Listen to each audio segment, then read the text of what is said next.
In his 2012 book on politics, political historian Alan Ryan reflects on the conflict between Athens and Melos during the Peloponnesian War. It is famous as the worst atrocity committed by a usually decent society, but even more as one of the most famous assertions in history of the rights of unbridled power. In this video, we will explore the encounter between the political realism of Athens and the political idealism of Melos. The Peloponnesian War was fought by the Athenian Empire against Sparta's Peloponnesian League from 431 to 404 BC. Melos was a small island that wished to remain neutral during the war. The Athenians threatened to destroy Melos unless it became an ally of Athens and paid tribute. Despite the threats, Melos refused to agree to the Athenian terms. As a result, Athens slaughtered all Melian men of military age and enslaved all of the women and children. In the ancient Greek historian Thucydides' account of the war, he imagines the dialogue that took place between the Athenian and Melian ambassadors before the battle. The Melian ambassadors assert that though they are weaker than Athens, they will prevail against them with the help of the gods, because the Athenians are unjustly abusing their power. We trust that the gods may grant us fortune as good as yours, since we are just men fighting against unjust. The Athenians retort that both gods and men respect only one thing, power. Of the gods we believe, and of men we know, that by a necessary law of their nature, they rule wherever they can. And it is not as if we were the first to make this law, or to act upon it when made. We found it existing before us, and shall leave it to exist forever after us.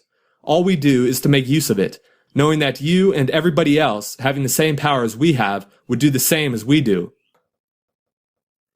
The political policies of Athens and Melos illustrate the competing theories of political realism and political idealism. Political realists believe that maintaining power and acquiring more power are and ought to be the primary motivations of states. Questions of morality are secondary to this pursuit of power. Political idealists, on the other hand, believe that human beings are naturally altruistic and that questions of morality ought to be a primary consideration in forming the policies of a state. It is important to note that political idealists are not pacifists. Melos chose to go to war rather than to accept Athens' terms of peace. The difference between Athens and Melos is the motivation behind their actions. Athens was motivated by the maintenance and acquisition of power, while Melos was motivated by purely moral sentiments.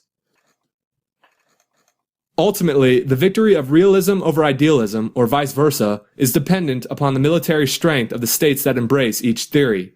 In this case, Athens possessed military superiority over Melos and utterly defeated the small island nation. In World War II, however, idealism achieved a victory over realism because the Allied powers, who were primarily motivated by moral sentiments, possessed military superiority over the Axis powers, who were primarily motivated by a desire for power. To conclude, the clash between Athens and Melos during the Peloponnesian War has much to teach us about international affairs and the competing theories of political realism and political idealism. History has demonstrated that the victory of one theory over the other is dependent upon the military strength of the states in conflict. Thucydides' account of the Peloponnesian War provides a concise expression of this harsh fact.